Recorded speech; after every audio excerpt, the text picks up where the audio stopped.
Entrepreneurs, you know that mid-afternoon crash? The one where you get fatigued and your brain fog starts to come in? Yeah, that's not a problem with motivation or willpower. That's a glucose problem. If you want stable energy, mental clarity, and emotional calm, you need to stabilize and manage your blood glucose. The good news is you don't have to be on a special diet or manage it with meds. You can do it with some simple hacks that are backed by science. I've been on a quest for the past couple of years to manage my glucose levels because a few years ago they were awfully high, leading me down the road to diabetes, which you definitely do not want.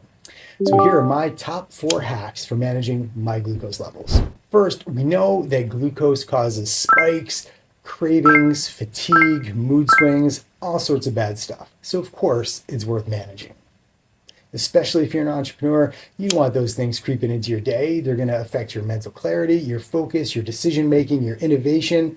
You don't want that involved in your life. Keeping your glucose stable doesn't only manage your metabolic health, but it also keeps your mood more stable, keeps you more focused, and gives you more mental clarity as well. Here are my 4 hacks. Number 1 tablespoon of apple cider vinegar and 8 ounces of water before all meals.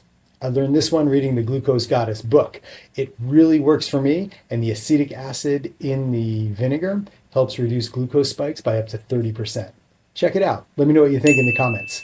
Hack number 2, change the order in which you eat your foods. You don't necessarily have to change the food you're eating unless, of course, your diet is crap.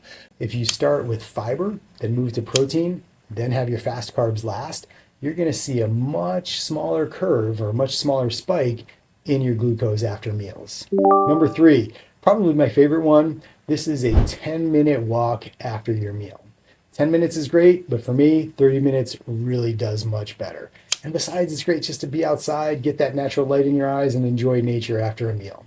This one is a big one, and it works. Tip number 4, no food after dark.